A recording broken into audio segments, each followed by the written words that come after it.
which examines the field of data science and decision-making. He's also the author of a history of software and computer programming.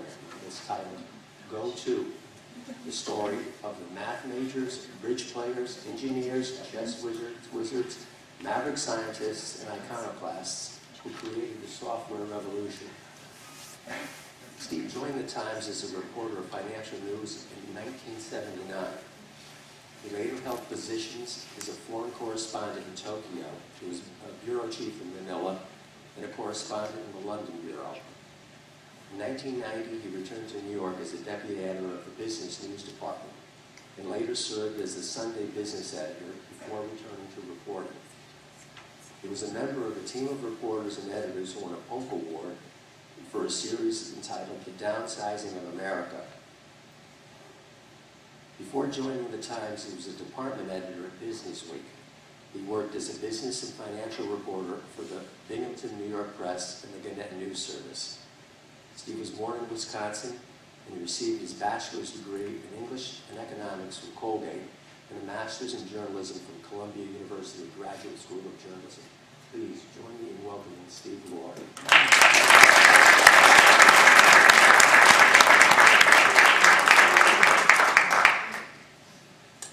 Some of that even I forgot. Joe did a good job. I mean, it's sort of the Old Testament history of my background. But I thought I'd talk a little bit. Again, I joined the Times when I was 27 years old. Foreign correspondent for a decade over the years, written magazine pieces on everything from being out to the People's Army, the communist guerrillas in the Philippines, to the leading female impersonator, Onagata in Kabuki, all the Mando Tamasaburo. Steve Jobs and his sister, and filled in for Bill Sapphire in the language column when we still had that. So over the years, I've demonstrated mediocrity across a broad range of fronts. But really since the mid-90s, I've covered technology and economics and its implications. And since this, first of all, let me say something about book titles. The one thing, if you write books for a trade publisher, is you have no control over the title and when it's published. After that, it's entirely up to you. But since this book was sort of the precipitating incident for my invitation, I thought I'd mention a little bit about it and kind of what I was up to.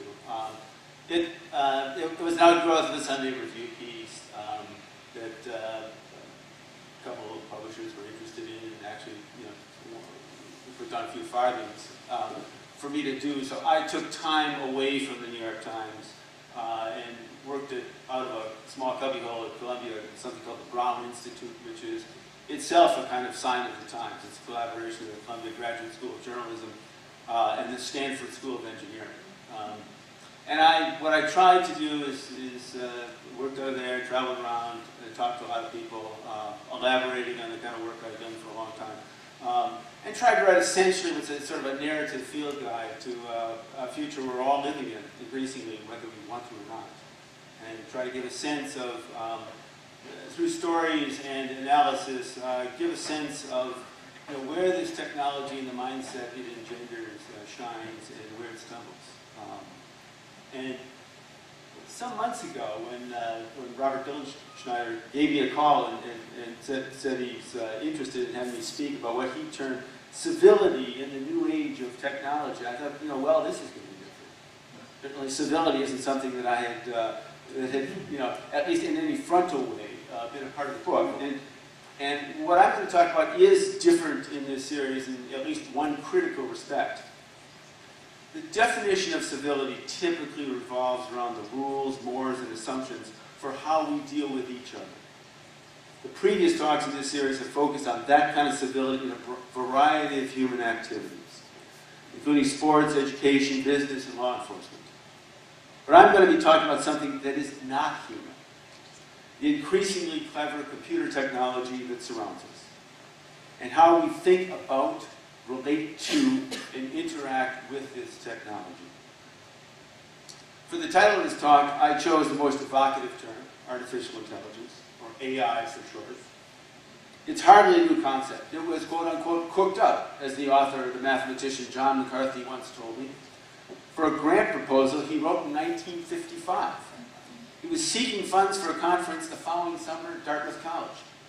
It was a brainy marketing pitch. But it's also a vision that scientists, engineers, and entrepreneurs have been pursuing ever since. Today, we're making real progress toward that vision. And what I was going to try to do here was unpack some of the dimensions of the technology and its implications. I thought I would start with an overview on the civility issue. That is, where we're likely headed in terms of living with this technology. Artificial intelligence is a general-purpose technology that holds great promise in nearly every field: business, medicine, energy, agriculture, and government. It has the potential to save dollars and lives, conserve resources and curb pollution, and produce smarter decisions in our daily lives and in public policy. But it also holds peril as well as promise. It is a powerful seeing and sensing technology that has opened the door to unchecked surveillance, both in government agencies and by corporations. The threat to privacy is real and troubling. And then there is the broader question of control. Will this technology be used to replace human decision-making or enhance human capabilities? The technology raises some thorny legal and ethical issues. But while it has some unique features, I think it fits into a broader historical pattern. As a society, we don't so much come up with a solution, but reach an accommodation with powerful new technologies. There are always trade-offs. That's the way it's always been. Fire could cook your food or burn down your hut. Cars cause accidents and pollute the air. But they are also a technology of personal freedom and have helped create regional and national markets for goods, travel, and tourism. I say accommodation rather than solution because it will be a balancing act. And people's comfort levels and government rules will change over time. And getting the balance essentially right, so you maximize the benefits and minimize the risks, should be the goal. Now, history provides some guidance here. At the turn of the previous century, the Kodak snapshot camera was seen as a privacy peril. The Kodak film camera made it possible to photograph people in informal settings and capture spontaneous moments. Before, photography was a laborious applied chemistry project. The hefty cameras sat on tripods, they housed heavy photolithographic plates, and the human subjects had to sit or stand motionless like stone statues. But with a handheld Kodak camera, photo snappers were suddenly taking pictures of people in public places, downtowns, ballrooms, and beaches. For a while, they were seen as a menace to society. They were called camera fiends, and banned for a while from the Washington Monument, as well as many beaches. And when mainframe computers arrived in the 1960s, and the federal government and some large corporations began assembling databases of citizens and customers, there was an outcry about the potential privacy violations. The author Vance Packard is best known for his expose of the advertising industry, The Hidden Persuaders, published in 1957. But in 1964, he published The Naked Society, warning of the privacy threat posed by computerized data collection and data mining. In the mainframe era, laws were passed to control what personal data could be collected and how it could be used. In the case of snapshot cameras, people's expectations of privacy in public places changed. It will likely be the same with today's data-driven artificial intelligence technology. We'll work our way step by step toward an imperfect balance, but one that most people will come to believe that the benefits outweigh the costs.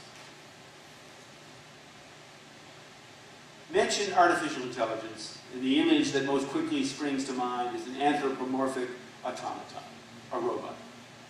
Recently, a vision of robots threatening not just jobs, but perhaps humanity itself, has been fueling dire warnings of future trouble, summoning the demon, in the phrase of the technologist and entrepreneur Elon Musk. But I think we're getting seriously ahead of ourselves with the Terminator-style scenarios. An interesting reality check took place in June when 24 teams of leading robotics engineers gathered in Pomona, California for a competition sponsored by the Pentagon's research agency. Their robots had to navigate mocked-up hazardous environments, like a contaminated nuclear plant, and do simple tasks. Walk up steps, turn a valve, operate a power drill. The chores would take a human 5 minutes, 10 at most. The winning robot took 45 minutes. Most struggled badly, falling down steps, taking long pauses to figure things out, even with remote control assistance from humans. Turning a knob to open a door proved daunting for many. One young man in the audience observed, "If you're worried about the Terminator, just keep your door closed." The robots will surely get better. Google's self-driving cars, for example, are impressive, but in heavy rain or snow, a human has to take the wheel, or had better take the wheel. Yet artificial intelligence is already around us, and it's mostly software. The here and now version of AI in software flies under the banner, or often flies under the banner of data science or big data. Google search and ad targeting, movie and product recommendations from Netflix and Amazon, Apple's Siri digital assistant, and IBM's Watson question answering system are all animated by artificial intelligence. The software that is the versatile Swiss Army knife in the AI toolkit, machine learning. Fed by vast amounts of digital data from sources like the web, sensors, smartphones, and genomics, the software actually learns in its way. The more raw data is ingested, the smarter the artificial intelligence becomes. All these data sources are the fuel, and machine learning algorithms are the engine of new tools of measurement, discovery, and decision-making. So what we're calling data science or big data comes first. The robot armies and the singularity, as it's known, when computer intelligence surpasses human intelligence and goes off on its own, come later, much later, if ever. One way to understand this is to look at Google. It is a collection of businesses and ambitious ventures that at first glance seem unrelated. It has internet search and online advertising. Then it has Nest learning thermostats, those self-driving cars, and even Calico, a biotech research unit that is pursuing breakthroughs to overcome aging. They are very different endeavors, from multi-billion-dollar businesses to exploratory research. But the underlying technology for each involves vast amounts of data from various sources fed into different flavors of machine learning software. Now, measurement seems quotidian, but it is the grist for data-driven artificial intelligence.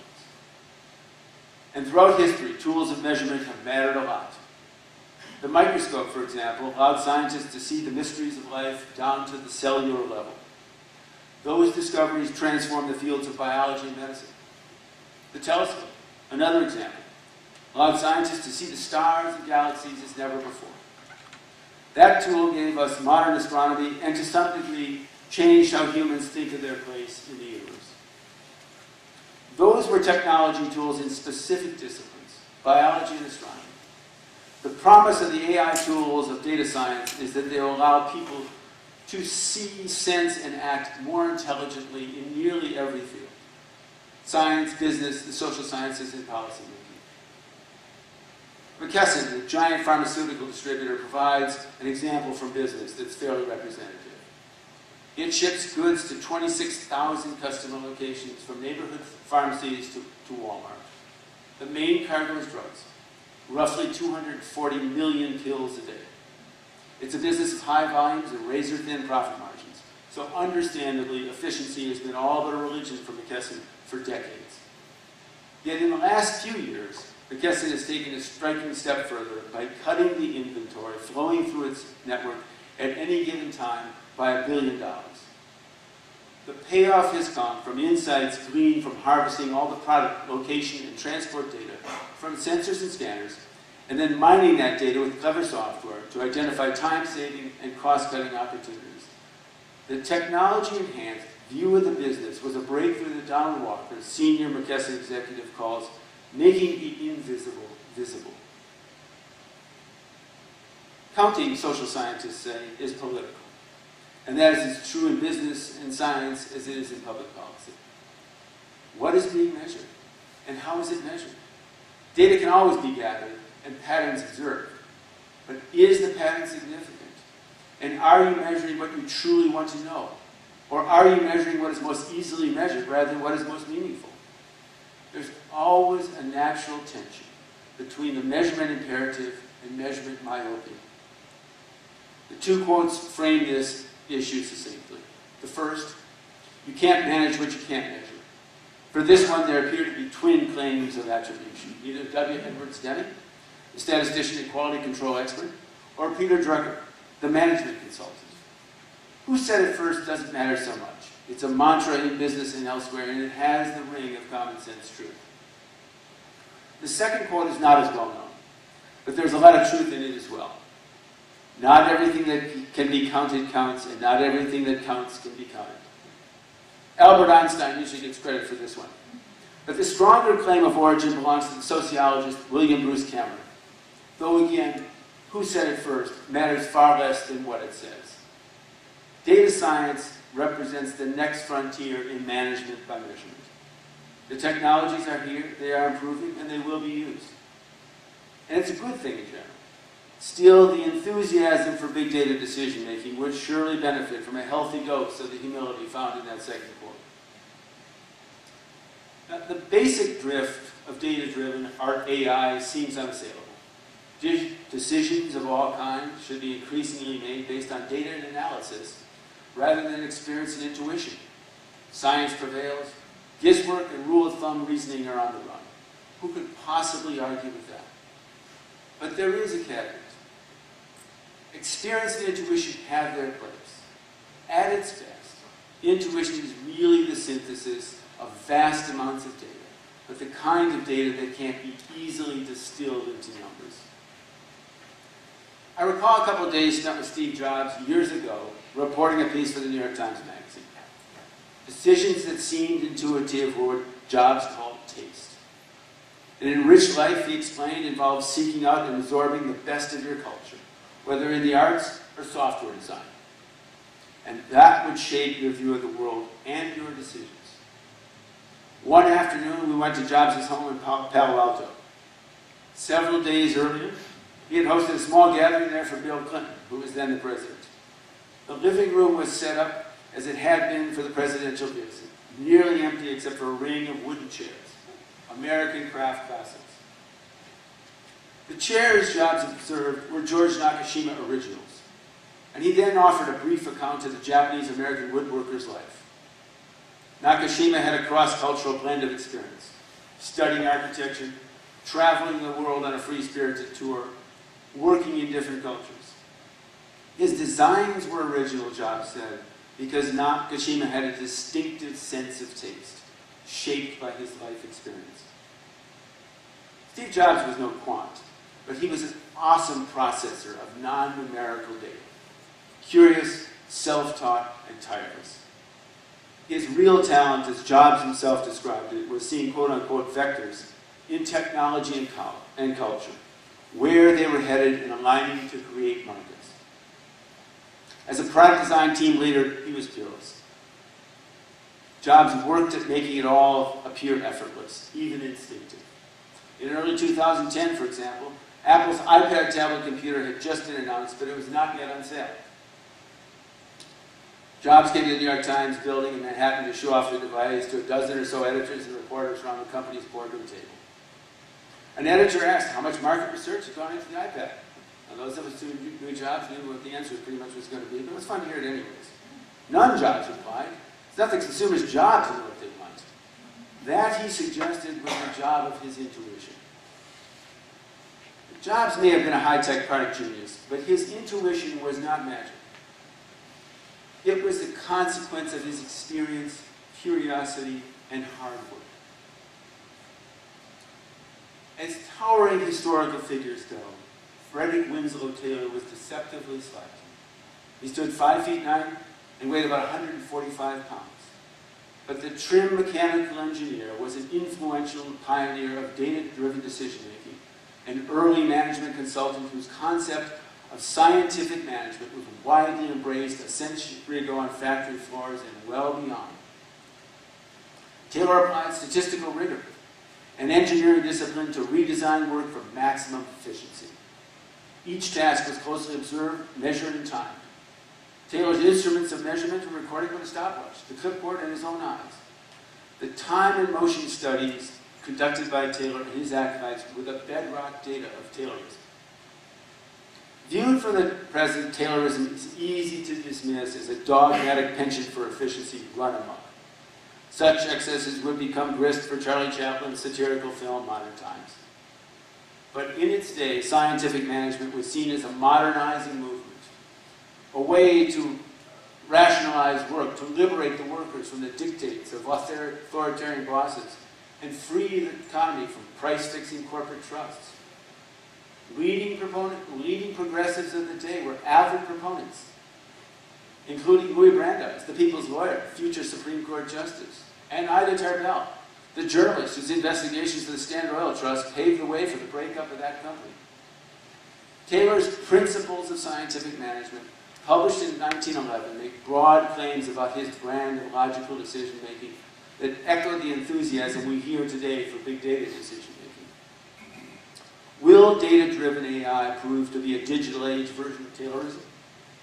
There's certainly a danger that modern data analysis is misused and abused.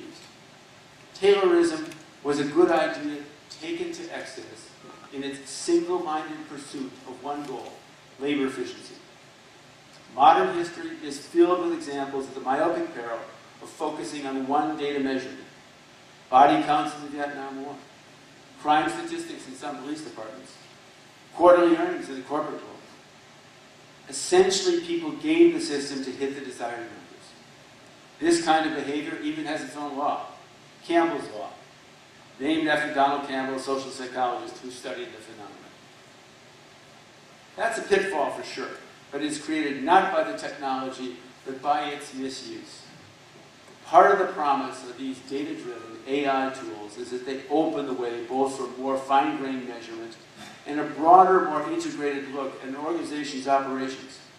Ideally, this technology should widen the aperture of decision-making rather than narrow it. Now, today, the biggest single use of the technology has been for marketing. Armies of the finest minds in computer science have dedicated themselves to improving the odds of making a sale. Tailored marketing, targeted advertising, personalized product recommendations. Shake your head if you like, but it's no small thing. Just look at the technology-driven shakeup in the advertising, media, and retail industries. Many AI and data quants see marketing as a low-risk and, yes, lucrative petri dish in which to hone the skills of an emerging science. As Claudia Perlich, a data scientist who works for an ad targeting startup, put it, what happens if my algorithm is wrong? Someone sees the wrong ad. What's the harm? It's not a false positive for breast cancer. But the stakes are rising as the methods and mindset of data science spread across the economy and society. Big companies and startups are beginning to use the technology in decisions like medical diagnosis, crime prevention, and loan approvals. Take consumer lending, a market with several data science startups. It amounts to a digital age twist on the most basic tenet of banking, know your customer. By harvesting data sources like social network connections, or even looking at how an applicant fills out online forms, the new data lenders say they can know borrowers as never before, and more accurately predict whether they will repay than they could simply by looking at a person's credit history, the traditional FICO scores. The promise is more efficient loan underwriting and pricing, saving millions of people billions of dollars. But big data lending depends on software algorithms pouring through mountains of data, learning as they go. It is a highly complex, automated system, and even enthusiasts have qualms. As Rajiv Gate, an investor in data science lenders, and a former deputy director of the Consumer Financial Protection Bureau put it, a decision is made about you, and you have no idea why it was done.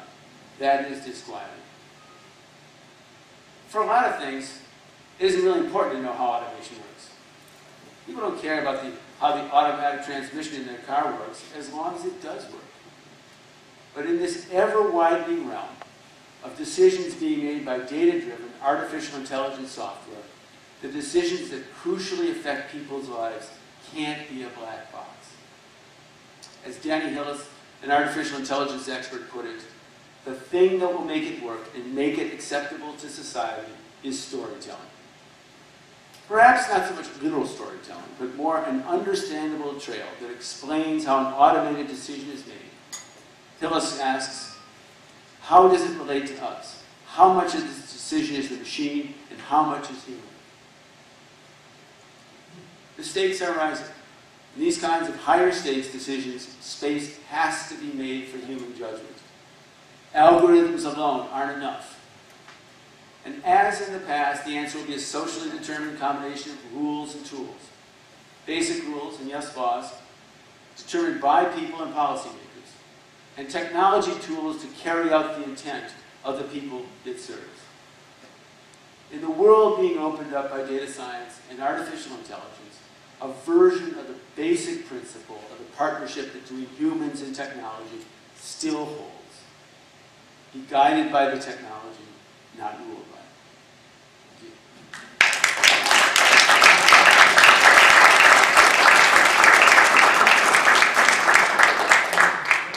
Oh, sure.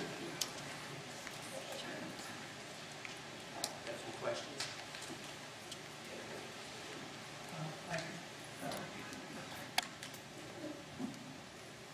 And what's it save IBM? What? And what's it save IBM? That's a very good question. I think the broadest view, and I did this kind of Sunday story that was about design thinking is there for to sort of accelerate change and moving into the future. I mean, IBM faces a classic issue that can you move into the future faster than the old stuff erodes, right? They love to think it's a 360. And for the course of this piece, I interviewed Junior and desperately trying to make this not a CEO at the crosswords story, right? And we did. We recorded it a couple times. That was it. But she's marketing. She said, she would like it to be. I think that's the big question. I mean, it's everybody, not everybody, but a lot of people are really working on. Microsoft has a thing called machine learning, Azure machine learning. Google has stuff they've come up with. Amazon has Amazon machine learning. Everybody is after essentially the equivalent of operating system for this, for machine learning and artificial intelligence, right? And the question is whether it's how much this scales. I mean, I happen to be down at NYU, and the guy who's the provost for science is the former head of research at IBM, and we kind of agree that they're going to be great at these applied science projects. Whether it's something that you get, hundreds of thousands of developers and millions of developers to use. This is what everybody's pursuing. The technology is a platform that people use, and that's the hope. I mean, you raise an interesting question about saving IBM. Kind of my view on this is sort of the X part is not so much. And look, this in Japan, it kind of reminds me of trade packages were in Japan. They trot them out. This is when there's a lot of trade conflict between the United States and Japan. 90% of it was stuff they were already doing. 10% of it was new, right? A lot's going into Watson. Under the umbrella. And people, they haven't published a lot, which is not necessarily that thing. They didn't publish a lot when Watson won, the Jeopardy contest. But I think the new stuff is going to be there. I think the real X question for IBM as a company is how fast the old stuff erodes. Because what happened in the 90s, right? They almost went under when essentially the economics of the mainframe business collapsed. There's more mainframe MIPS burned now than there ever have been. It's just you don't get paid for it. And there was microprocessor technology kind of nibbling at the edges, right? That changed the pricing of mainframes. And their whole services business essentially was unbundling mainframe pricing in memory going. Selling these things separately. It's good. The question is how much, particularly cloud computing, right, is the equivalent of microprocessor for some of IBM's traditional hardware, and particularly software businesses. And that one I don't know. I mean, we play these games to find out, but the other side of that is, of course, there's a lot of other companies like Oracle, HP, others that are in the same boat, right? As IBM. And IBM is a lot, frankly, is a lot rich. It made $16 billion last year from continuing operations. I mean, in '94, it was, close to not being able to pay its bills. So it's got more balance than it used to. But it still doesn't raise that same issue. I mean, none of these things that they're doing, the kind of, all the management stuff, if that technology trend is going against you hard, best of luck. So I digress. But as somebody's on the East Coast, there was technology. I mean, we aren't nailed to companies the way like the Wall Street Journal used to be, particularly in the old days, right? I mean, that's Microsoft got its own. But IBM is unavoidable, and it's an interesting company. Brings science into the world. I mean, personally, for all kinds of reasons, including not having to write about it as a continuing story, I hope they make it through the transition fine. So I'm interested in your thoughts on this. One of the things that I sense is a change with data science is in the old world, there was a heavy emphasis on the scientific method. Hypothesis, using data to prove, disprove, and evolve from there. One of the things I sense in more of using tools, using algorithms, less rigor in necessarily getting to the causality and a little bit more on the correlation. Yeah, no, So I'm kind of curious as to what you think of that, because I'm curious about the implications and the consequences of that. Not wanting to be a dinosaur and being married to the scientific method, but also knowing about the problems with correlation using that. It's in the book. I mean, it's classic. I mean, there's a lot of things with correlation you don't care about, right? Correlation is plenty good enough to exploit. For other things, you better get to causation. But I mean, there's two sides to this. I mean, there's kind of famous paper by Peter Norvig of Google, who's written AI text. It's called The Unreasonable Effectiveness of Data. That you kind of push it, more, better algorithms, don't get you anywhere near as much as data does, right? I mean, it's a function of discovery. I mean, I think, and I mean, you mentioned IBM. David Ferrucci, who led the original, Watson work, when it beat Jeopardy, is now at Bridgewater Capital, which is a big hedge fund. And what he's interested in is, the data-driven approach to AI has gone too far, and that Ray Dalio, who is the chief executive, talks about the economy as this machine, right? That ought to be able to be understood. So look, he's, this could just be, I haven't talked to him in 6 months, so this could just be a project for him. But it gets to that same thing, that you have these causation links really matter in certain areas. And there's this, and the other, I mean, the ideal is, of course, is that these data, the two feed each other. You refine hypothesis through this kind of, less traditional discovery. And there's a couple of papers written about that. I mean, as you think.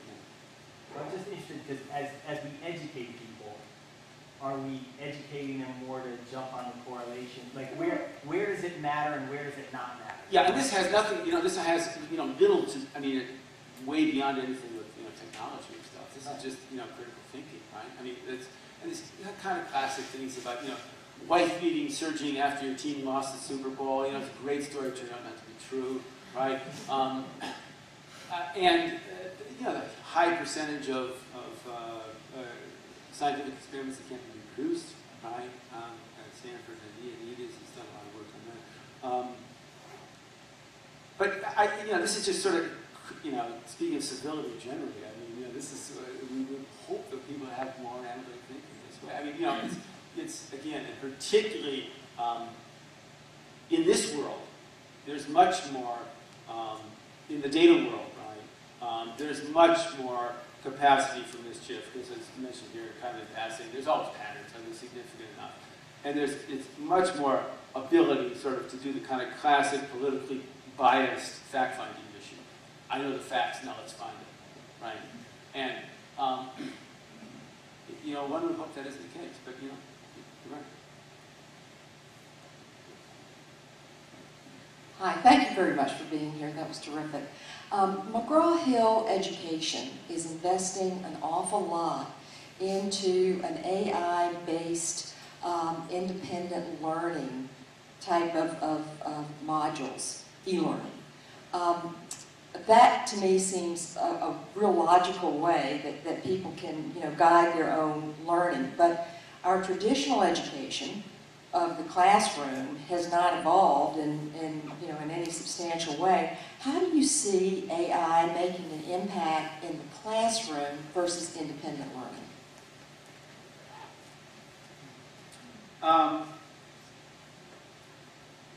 You know the answer is probably better not. I mean, one of the things that the way some schools in the Bloomberg administration in New York kind of did this.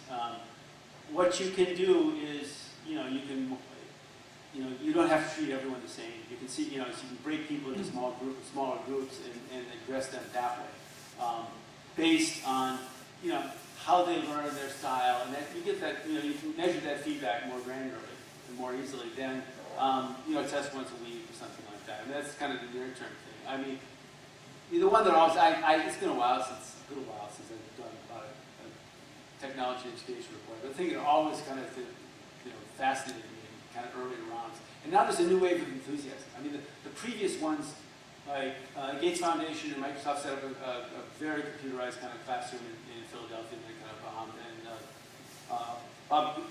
Jim Goodnight of SAS Institute has this thing called the Curie Academy, which is still happening, but they're expanding it. And the research that has been done is, Finland was a great model. Finland actually learned very, it turns out that 10 people apply for every teaching job. I mean, they've done, they were the kind of place that had done very well, that seemed Western and kind of standardized international PISA texts. But what always impressed me was, in doing this, was the researchers. I remember talking to the head of the education department at Harvard, and he was saying, hey, look, the only thing, that Cambridge and Oxford had it right 600 years ago. The thing that you get order of magnitude improvements, a one-to-one tutor. What we try with that's the home run. Two grades, right? Kind of thing. What we try to do with technology is seamless. And it's more, and it may be that it's improved enough that you can do a lot more on the with the technology itself. It's this effort to move from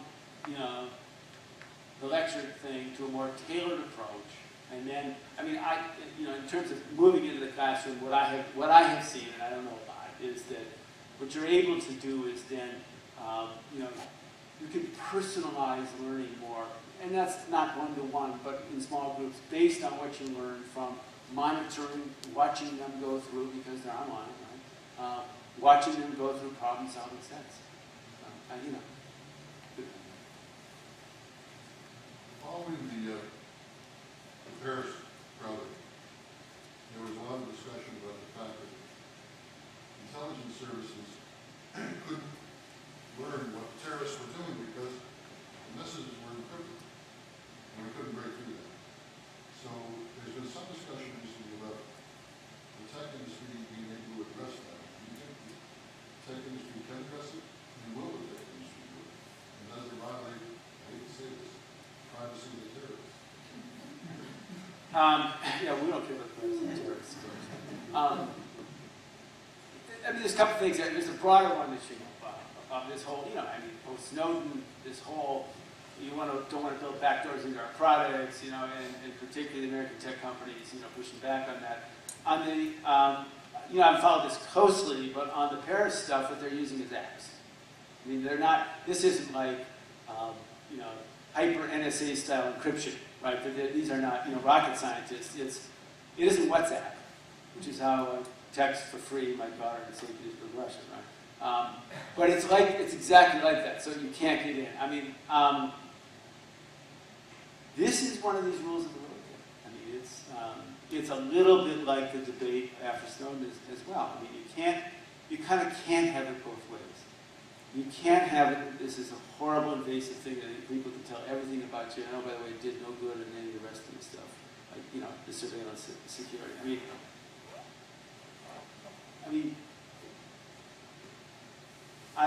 I think the technology industry is going to be very resistant to anything that that is a backdoor specifically to their products in any agreed way. It gets into all kinds of international stuff, not just sales. But we kind of went around this in there's a thing called the Clipper chip in the 90s. I don't know if you remember it, but that one seemed to go along, make a lot of progress, and then it was torpedoed. So I do think this is a little bit, sort of on this one. I mean, anything can be hacked. I mean, there's plenty of police. We couldn't do this, right? Well, they like the terms of trade on their side. I mean, I think you're kind of in an arms race here, and you have to bet that you guys are going to, your very best people are going to be ahead. And in specific instances, there are specialties here. I mean, I think that's true. An example of machine data analysis that either failed or was never attempted in the first place because of the problem of garbage in, garbage out. I think we don't. I mean, I think that's what we call R&D spending, right? I mean, if it doesn't work, it doesn't come into the world. I mean, totally, right? Again, these kind of kind of bogus correlations. There's a guy who's got a website that puts it this kind of stuff. His name escapes me now. But it's this kind of this it's like spurious correlation, right? And that's I mean, and this whole this is a little bit different, but one of the stories is good that this is a whole other side of it, right? About how difficult this stuff is. We talk about sort of the northern frontiers, the horizons of all the great things. Personalized medicine and personalized agriculture, right? I mean, there's some really neat stuff out there. On the other hand, when we talk to the industry, I did a story that nobody was interested in me doing in the New York Times, but they don't prevent me from it. It's on, this bottleneck. This is called data janitor work, right? That was because it's all messy. It's it's a pain in the neck, right? And that's for people in the industry. They thought that was good. I mean, that was kind of and frankly, you have this work is still very is still quite craft-based. You have startups all over Silicon Valley who thought they were going to make the equivalent spreadsheet for this big data world, right? And they thought they were going to be software companies. Nah, they're training and consulting companies because so much hand-holding is required. And it's kind of, it's not directly related to your question, but it's precisely what you're kind of getting at. I mean, the data itself is useless. I mean, it's necessary, but unless you can do, unless you can identify, do something with it, cleanse it, and all these kinds of things, I mean, really boring public stuff, but essential.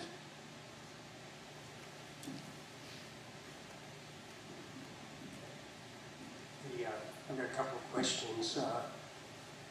You travel in this world of AI, so as you look at how progress is being made there, are they going down a pathway, a parallel pathway, where they're also working on AI cybersecurity remedies? In other words, are we going to have something where we got a lot of AI, but it's can't be protected?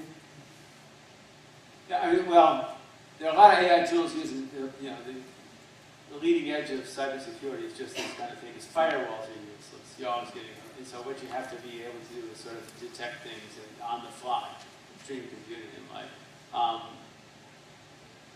I don't know if this is exactly your question, but there is this whole issue of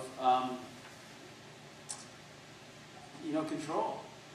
I mean, you either design human, it's man in the loop stuff, as they say. You either design humans into it or you don't. And there are, I've made light of this, threat, existential threat to humanity. And Oxford is a big center of concern about that. And he got the guy Bostic, who got the ear of Elon Musk and Stephen Hawking on this.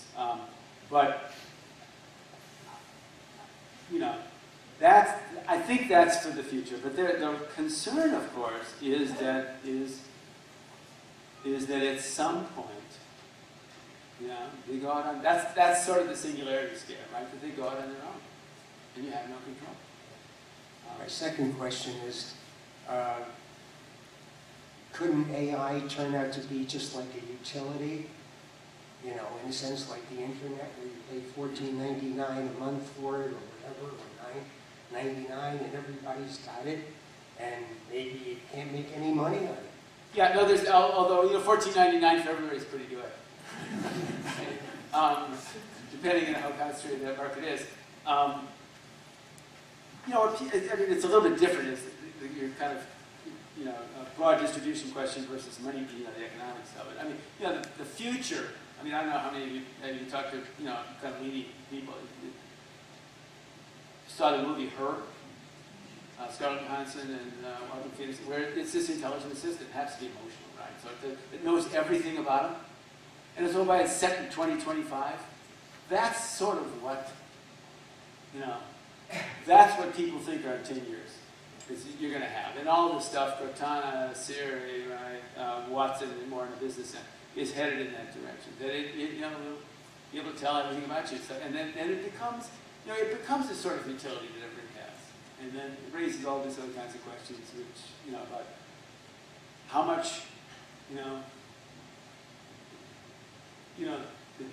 the dystopian nightmare. And I think of a guy named Herb Cox who was at Columbia. Right? The movie Dystopian Nightmare, I'll just give you the short one, isn't the Terminator, it's Wall. This is the Disney movie where people were, not only physically had they, atrophied, but so did their brains, because the stuff was good enough. It really did make the Her thing, really did make the decision. Herb Chase is a professor at Columbia Medical School. He was the dean of education at Yale Medical School, and he tried out Watson for medical diagnosis as a non-paid consultant and stuff. It was surprising how good it was. I mean, there's stuff about it in the book. But what he's concerned about is that we trust it too much.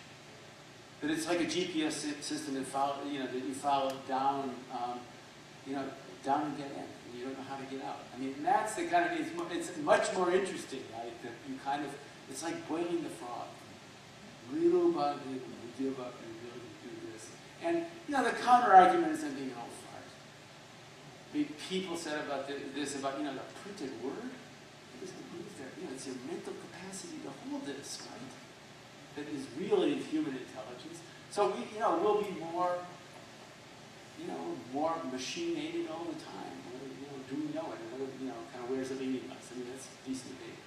But I mean, as far as the business stuff, my sense is not in our lifetimes, and not even kids' lifetimes. I just think that so much of there's a base level of the operating system style of this becomes this model. And all of this, there's these tiers of machine learning. There's stuff that just spots a correlation, and there's they're now calling deep learning, which is more at least inspired by the way the human brain does it. Of course, the machines don't. One of my favorite quotes on this is from one of the pioneers of voice recognition, Fred Jelinek, who's now dead, but and was at IBM for years. But his answer was that airplanes don't flap their wings. They can do it, but it's a very different kind of thing.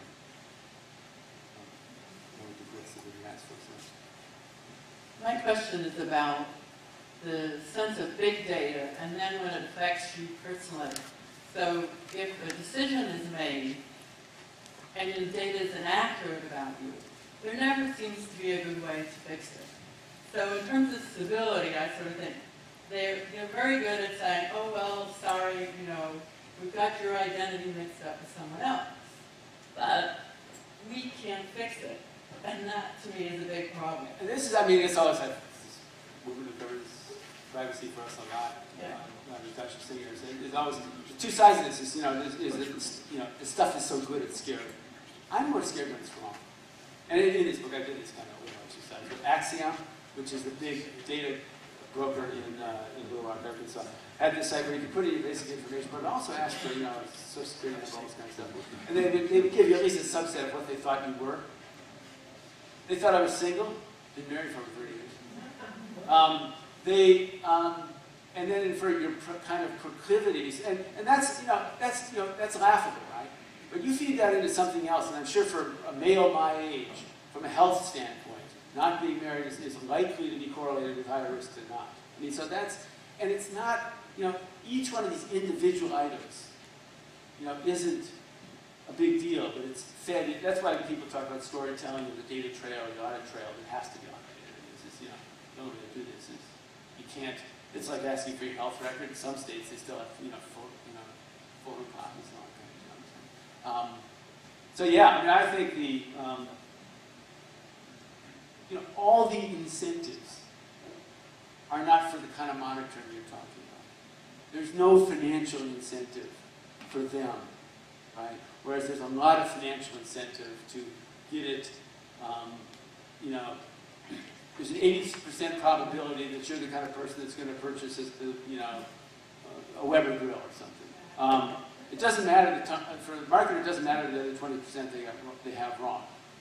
In some of these areas, again, medical diagnosis, loan approvals, that kind of thing, that kind of discrimination is a real issue, and people are looking at it. But technology kind of runs ahead of the policy. One more question? Okay, sure. Yeah,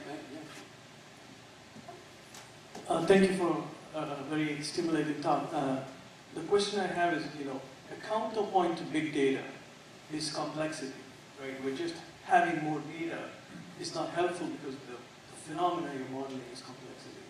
In your current work, have you seen any breakthroughs in terms of controlling, managing, understanding complexity? Because the things that you can achieve are limited if you cannot manage the complexity of the problems that you're trying to solve.